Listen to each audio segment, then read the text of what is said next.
আচ্ছা আচ্ছা আচ্ছা, ঠিক আছে, আমি বলে দেবো, ঠিক আছে, রাখছি, হ্যাঁ রাখছি, ওকে। আরে বোকাই, তুমি নাকি আমার জন্য অপেক্ষা করছো? তো কি ব্যাপার, তোমার তো ঈদে বাড়ি যাওয়ার কথা, তুমি আবার বাড়ি গেলা কিনা, বা ঈদ কোথায় করলে, কি ব্যাপার? বাড়িতে গেছিলাম, আবার আইসেও পড়ছি। রাস্তাঘাট ফাঁকা, যানজট নাই, তাই চলে আসলাম ঢাকার পরিবেশ দেখতে। তো কেমন দেখলা ঈদ, কেমন কাটলো এবার ঈদ? দেখলাম এইবার জনগণ কি সুন্দর ঈদ করতে পারতাছে, কোনো জ্যাম নাই, ট্রেনের কোনো শিডিউল বিপর্যয় নাই, বাড়তি কোনো ভাড়াও কেউ নেয় নাই। ঠিকই বলেছো, এটি কিন্তু আমরাও যে ঈদ কাটালাম, যদিও আমরা ঈদের সময় কাজ করেছি, ঈদের ছুটিতে আমরা যাইনি, যে আমরা মিডিয়া কর্মী যারা, বাট এবারকার ঈদ কিন্তু মানুষজনের সাথে আমরা কথা বলেছি ঈদের দিনে। ঈদের জামাত শেষ হওয়ার পরে সব সব সব মানুষের সাথে আমরা কথা বলেছি, সব শ্রেণীর মানুষের সাথে কথা বলেছি। মানুষের মধ্যে কিন্তু একটা স্বস্তি, দীর্ঘদিন পর তারা বলছে যে একটা স্বস্তির ঈদ তারা করলো। তুমি খেয়াল করবা, তুমি নিশ্চয়ই, তুমি তো অনেক কিছু খোঁজ খবর রাখো, তোমার মনে অনেক প্রশ্ন জাগে, সেই প্রশ্নের উত্তর তুমি খোঁজো। এবার কিন্তু দেখবা যে রমজানের শুরু থেকেই মানুষের মধ্যে যে একটা থাকে, যে রোজা এলে ঠিকমতো বিদ্যুৎ থাকে না, বিদ্যুতের একটা ঘাটতি থাকে, রমজানের যে বাজার পরিস্থিতি সেটা নিয়ন্ত্রণের বাইরে চলে যায়, দ্রব্যমূল্য নিয়ন্ত্রণের বাইরে চলে যায়, তারপর ঈদের যাত্রায় একটা বড় ধরনের ভোগান্তি তৈরি হয়, অনেক দুর্ঘটনা ঘটে ঈদ যাত্রায়। এবার কিন্তু এই বিষয়গুলো একেবারেই একেবারে বলা চলে হয়ই নাই। মানুষ কিন্তু সেই দিক থেকে বলছে যে রমজানে যেমন তারা স্বস্তি পেয়েছে সব কিছু মিলিয়ে, এবং স্বস্তির ঈদ তারা কাটিয়েছে। বিশেষ করে এবারের ঈদের যে আনন্দ, বিশেষ করে রাজধানীতে যে আয়োজন ছিল ঈদের, সেই ঈদের আয়োজনে ঈদের র্যালি, নামাজের পরে র্যালি হয়েছে, তারপরে সবাই মিষ্টি মুখ করেছে, সেমাই খেয়েছে, সাংস্কৃতিক অনুষ্ঠান ছিল, বিনোদন কেন্দ্রগুলোতেও কিন্তু উপচে পড়া ভিড় আমরা দেখেছি। নিশ্চয়ই গ্রামের মানুষও এভাবেই ঈদ করেছে। কিন্তু প্রশ্ন তো আমার ওই জায়গায়। প্রশ্ন? সবই তো ভালোই বললাম, আবার প্রশ্ন কিসের তোমার? আচ্ছা, একটা দেশ, মানুষও তো আমরা ওই একই, তাহলে এই বিগত ঈদে মানুষ যে এত কষ্ট টষ্ট পাইতো, এবারের ঈদে সেটা হইল না কেন? এটা আসলে এই প্রশ্নের উত্তর এক কথায় বা সহজে দেওয়া সম্ভব নয়। এটা হচ্ছে যে দেশের সার্বিক পরিস্থিতি, দেশের প্রশাসন, দেশের সরকার, দেশের মানুষের মানসিক অবস্থা বা তাদের বিবেক বুদ্ধি সব কিছু মিলিয়ে কিন্তু একটা পরিবেশ তৈরি হয় মানুষের মধ্যে। বিগত সরকারের সময়ে একটা অন্যরকম পরিস্থিতি ছিল, রাজনৈতিক একটা ব্যাপার ছিল, যেখানে হয়তো আমরা যেটি দেখেছি যে ঈদের সময় প্রচুর একটা যারা ক্ষমতায় ছিলেন তারা অনেক টাকা খরচ করছেন, তারা কেনাকাটা করতে বিদেশে যাচ্ছেন, আবার সব কিছুই একটা নিয়ন্ত্রণের বাইরে। কারণ দীর্ঘদিন একটা সরকার যখন ক্ষমতায় থাকে তখন এই সরকারের হয়ে যারা কাজ করে তারাও কিন্তু নিজের আখের গোছানোর একটা অবস্থার মধ্যে থাকে। সেখানে দেখা গেছে যে পুলিশ প্রশাসনও সেরকম কাজের চাইতে তারা অকাজটাই বেশি করেছে, রাস্তাঘাটেও সেরকম নিয়ন্ত্রণ করতে পারে নাই। আচ্ছা, এটা কি বর্তমান সরকারের সাফল্য না অন্য কিছু? এটা আসলে সরকার যে শুধু সরকারের সাফল্য সেটিও না, মানুষের মধ্যে কিন্তু একটা আশাকাঙ্ক্ষার বিষয় থাকে। এই যে দীর্ঘদিনের ফ্যাসিবাদের ভেতর থেকে মানুষ বেরিয়ে আসছে, মানুষ কিন্তু দীর্ঘদিনের তার পুঞ্জীভূত ক্ষোভ, রাগ, সেগুলোর থেকে একটা আন্দোলনের মাধ্যমে একটা রক্তক্ষয়ী, বলা চলে যে একটা গণ অভ্যুত্থান যেটি হয়েছে জুলাই, সেই সেই ঘটনার মধ্য দিয়ে কিন্তু নতুন একটা দেশ কিন্তু মানুষ পেয়েছে। এবং এই নতুন দেশ যেটাকে বলছে যে নতুন স্বাধীনতা, এরপরে কিন্তু মানুষের মনের মধ্যেই একটা কেমন একটা তৈরি হয়েছে যে আমরা আবার সব কিছু ভালো করে করতে চাই, নিজেদের মধ্যে একটা পরিবর্তন আনতে চাই। যেমন অনেকগুলো সংস্কার কমিশন হচ্ছে, সংস্কার হচ্ছে, বিভিন্ন প্রতিষ্ঠান সংস্কার হচ্ছে, প্রাতিষ্ঠানিক সংস্কারের পাশাপাশি সাধারণ মানুষের মধ্যেও একটা সংস্কার কিন্তু দরকার। কিন্তু সেগুলোও মানুষ নিজেরাও ভাবছে যে আমরা আসলে অন্যরকমভাবে চাই। এই ঈদে কিন্তু তুমি খেয়াল করেছো কিনা, রাজধানীতে কিন্তু ওইরকম চুরি, ছিনতাই, ডাকাতির ঘটনা সেইভাবে ঘটেনি। তার মানে কি, মানুষের ভিতরে একটা পরিবর্তন আসছে, মানুষ খারাপ ছেড়ে দিয়ে ভালোর দিকে যাওয়ার একটা চিন্তা করছে, কারণ ভালোটাকেই নিতে হবে সব সময়। দেশটা যদি এমনি চলতে থাকে তাহলে এই সরকারি থেকে গেলেই পারে। আসলে এটা তো এই সরকার থেকে গেলে পারে, এটা তো আসলে কোনো সিস্টেম হতে পারে না, একটা সব কিছুর একটা সিস্টেমের মধ্যে দিয়ে চলতে হয়।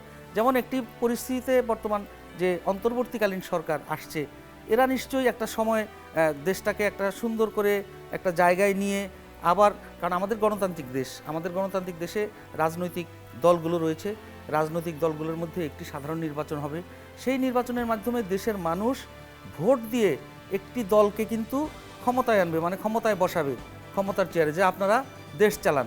এটি কিন্তু ম্যান্ডেট দেওয়া, মানুষের, জনগণের ম্যান্ডেট নিয়ে কিন্তু আসতে হবে। তো এই সরকার তো আসলে জনগণের ম্যান্ডেট নিয়ে আসে না, এটি একটি পরিবর্তিত পরিস্থিতিতে অন্তর্বর্তীকালীন সরকার। এখন তাদের যেটি দায়িত্ব হচ্ছে যে সুন্দর পরিবেশে একটা নির্দিষ্ট সময়ের মধ্যে একটি নির্বাচন দেয়া। আচ্ছা, নির্বাচন কবে হইব? এটা তো আরও কঠিন প্রশ্ন যে নির্বাচন কবে হবে। এটি নিয়েই তো যত রাজনৈতিক মাঠের আলোচনা, সমালোচনা, গুতাগুতি সব কিছুই চলতেছে এটি নিয়ে। কেউ বলতেছে নির্বাচন ডিসেম্বরের মধ্যে দিতে হবে, আবার সরকারের পক্ষ থেকে বলা হচ্ছে যে ডিসেম্বর থেকে জুনের মধ্যে হবে, আবার কোনো রাজনৈতিক দল বলছে যে আগে সংস্কারের পরে নির্বাচন দিতে হবে, আবার অন্য রাজনৈতিক দল বলছে যে সংস্কার একটা চলমান প্রক্রিয়া, এই চলমান প্রক্রিয়া চলবেই, অতএব এই সংস্কার নিয়ে বসে থাকলে হবে না। তবে সাধারণ মানুষ যেটি মনে করে দেশের, এই যে আমি একটু আগেই তোমাকে যেটি বললাম যে স্বস্তির ঈদ করেছে, কিন্তু দেখো স্বস্তির ঈদ করলেও কিন্তু দেশের সার্বিক পরিস্থিতি গত 2-3 মাসে যদি আমরা খেয়াল করি, একেবারে যে খুব ভালো স্বস্তির মধ্যে রয়েছে তা কিন্তু না। আইন শৃঙ্খলা পরিস্থিতি কিন্তু অনেকটাই অস্বাভাবিকই আমরা মনে করতে পারি। বিভিন্ন ধরনের ঘটনা কিন্তু ঘটেছে মাঝখানে, কিন্তু রাজনৈতিক দলগুলোর বিভিন্ন মতামত নিয়ে বা তাদের দ্বিমত নিয়ে কিন্তু এই কথা চালাচালি বা এ অপরকে দোষ দিচ্ছে, বা যে ঐক্য নিয়ে, যে ঐক্যমতের ভিত্তিতে এই ফ্যাসিস্ট সরকারের পতন ঘটানো হয়েছে, এত বড় আন্দোলন হয়েছে, সেই ঐক্যের সাথে যারা ছিল রাজনৈতিক দলগুলো, তাদের মধ্যে কিন্তু মতভেদ তৈরি হচ্ছে। আর এই মতভেদ তৈরি হওয়ার কারণে কিন্তু পরিস্থিতি একটু অন্যদিকে যাচ্ছে, এরকম অনেকেই মনে করছে। যে কারণেই নির্বাচন অবশ্যই হবে, এবং একটা যৌক্তিক সময়, যেটি আমরা ধরছি যে এবছরের শেষ বা পরের বছরের শুরুর মধ্যেই হয়ে যাওয়ার কথা। আসিফ মাহমুদ কইছে সামনের ঈদ নাকি আরো ভালো হইব। তার মানে কি এই সরকার আরো 1 বছর থাকবে বলে প্ল্যান করছে? কথা তো অনেকেই অনেক রকম বলে। আচ্ছা, একটা আওয়াজ উঠছে যে এই সরকার নাকি আরো 5 বছর থাকতে পারে। এটা একটা বিষয়, এগুলো আসলে অত ওইভাবে একদম গুরুত্বপূর্ণ কোনো বিষয় নয়। মানুষ আসলে ভালো চায়, মানুষ ভালোর দিকে থাকতে চায়। ডক্টর মোহাম্মদ ইউনূসের যে প্রজ্ঞা বা তিনি যে তার যে জ্ঞান, আন্তর্জাতিক বিশ্বের সাথে তার যে যোগাযোগ, সব কিছু মিলিয়ে কিন্তু মানুষ চায় যে তার মতো একটা মানুষ এই দেশের প্রধান থাকলে সেটি নিশ্চয়ই দেশের জন্য ভালো হবে। বিভিন্ন দেশের সাথে যে চুক্তিগুলো বা বিভিন্ন দেশের সাথে যে রাজনৈতিক বিষয়গুলো, সেগুলো কিন্তু চাই। কিন্তু আমাদের তো রাজনৈতিক সরকার ক্ষমতায় আসবে জনগণের ম্যান্ডেট নিয়ে নির্বাচনের মাধ্যমে, এটাই আমাদের সংবিধানে রয়েছে। তো সংবিধানের বাইরে যাওয়ার তো কোনো সুযোগ নেই। তো সেইভাবে যদি এবং এখন সবচেয়ে যেটি ধারণা করা হচ্ছে যে সবচেয়ে বড় দল বাংলাদেশের এখন এই মুহূর্তে যে বিএনপি, অনেকেই বলছে যে সামনে নির্বাচন এলে বিএনপি ক্ষমতায় আসবে, এবং বিএনপির ভারপ্রাপ্ত চেয়ারম্যান জনাব তারেক রহমান কিন্তু বারবার একটি কথা বলছেন যে তারা ক্ষমতায় এলে নিশ্চয়ই একটি ঐক্যমতের সরকার গঠন করবেন। তো সেই ঐক্যমতের সরকার গঠন করলে তো সেই সুযোগটিও থেকে যায় যে ডক্টর মোহাম্মদ ইউনূস বা অন্য কেউ এই সরকারের সাথে কোনোভাবে থাকবেন। এটিও তো একটা ফরম্যাট হতে পারে, আমরা জানি না কি হবে। তো সেগুলো আসলে আলোচনার বিষয়। নির্বাচনের পর যে সরকার আইব, তারা কি এই পরিবেশ ধরে রাখতে পারবে বলে মনে হয় আপনার? সেটি তো অবশ্যই তাদের দায়িত্ব হবে, কারণ যদি সেটি না হয়, এখন মানুষ কিন্তু বলছে যে যারা এতদিন ক্ষমতায় ছিলেন তারা যা করেছেন, তাদের কর্মকাণ্ড নিয়ে যত ধরনের আলোচনা সমালোচনা হয়েছে, পরবর্তীতে যারা আসবেন তারাও যদি সেই আলোচনা সমালোচনার মধ্যেই পড়েন, তাদের কথা এবং তাদের কাজ সব কিছু যদি সেই আগের মতোই হয়, তাহলে তো মানুষ আবার হতাশ হয়ে যাবে। মানুষ কিন্তু এখন আর সেরকম নাই যে চুপ করে সব কিছু সহ্য করবে। মানুষ কিন্তু এখন রাস্তায় বেরিয়ে আসে, মানুষ প্রতিবাদ করে। যেমন এই গত ফ্যাসিস্ট সরকারকে যেভাবে মানুষ রাস্তায় বেরিয়ে এসেছিল, রক্ত দিয়ে তাদেরকে হটিয়েছে, এরপরে যদি কেউ এসে এরকম করতে চায়, তাদেরকেও মানুষ সেইভাবে জবাব দিয়ে দিবে। আচ্ছা, শেষ একখান কথা কই আপনারে। এই যে ইউনূস মোদি বৈঠক হইব থাইল্যান্ডে, এটার লেগে থাইল্যান্ড যাওয়া লাগবো কেন? মোদি একটু মাথা ঠান্ডা করলে তো বাংলাদেশেই যাইতে পারে, আমরাও যাইতে পারি।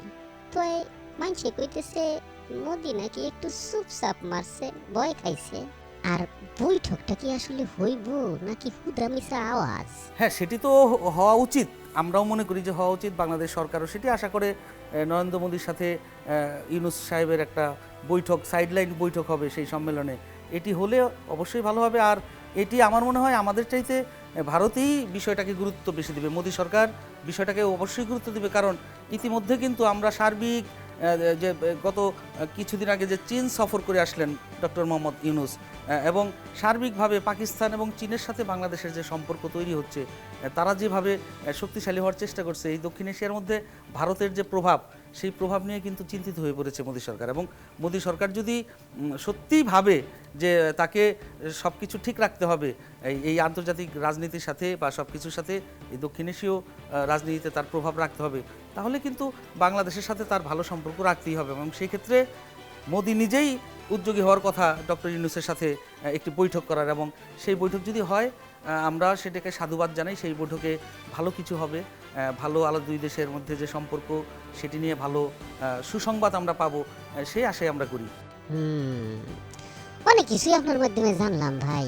আচ্ছা আজকে যাই, আর একটু ঘুরে ঘুরে দেখি দেশের অবস্থা আসলে ঠিক আছে কিনা নাই, আমি বল দেখি।